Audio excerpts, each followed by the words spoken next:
Hello, and today we will be looking at the still relatively new Rapido Y7. As you can see, the Y7 comes in the standard Rapido packaging with the blueprints of the model on the front, and on the side, you can see that the version I went for was 932001 in the NER Saxony green. Inside, the model is protected by foam and the typical block of ice.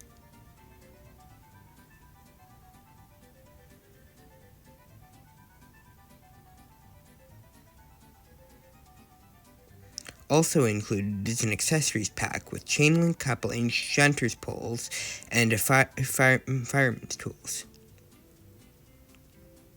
The model also contains a detailed booklet containing information about the prototype, servicing information, how to fit a decoder, and more.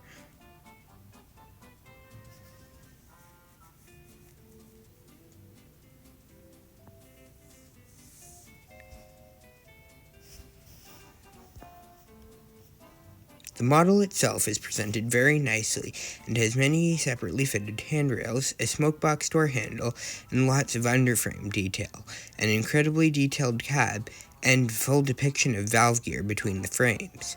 The livery has also been done excellently, and there are no blemishes in the joins between colors, despite how complex the livery is, with the black and white lining as well as the red trim.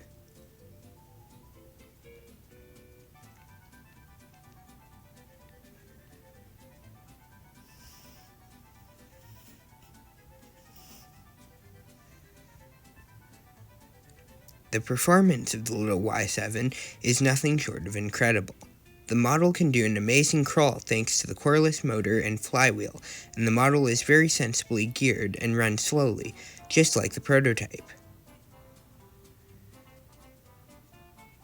I also found that the loco rarely cuts out on the points, thanks to it having pickups on all four of the driving wheels and separate bearings.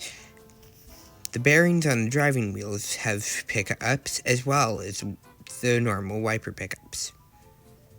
While the model is running, I want to talk about a few of the things I don't like about the model. The first thing I don't really like is that the body is entirely plastic, and the chassis isn't that heavy given that it is a small model with a large motor, flywheel, DCC socket, and pre-fitted speaker. This means the model has almost no weight to it, which isn't great, as many cheaper models, such as the Hornby, Peckett, and Dapple, Hawthorne, Leslie, which are all around the same size, have die-cast bodies, and given that this loco is 123 pounds from the retailer, I would have expected a little more metal. I do understand why it is so light, as it has a full depiction of valve gear.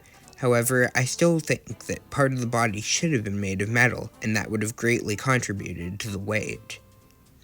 This loco also has no firebox LEDs, unlike most other new models, but I don't mind this, as space is very tight in this model, and adding the firebox LEDs most likely would have meant that a flywheel couldn't have been included, or the motor wouldn't have been as large as it was, which would have sacrificed the performance.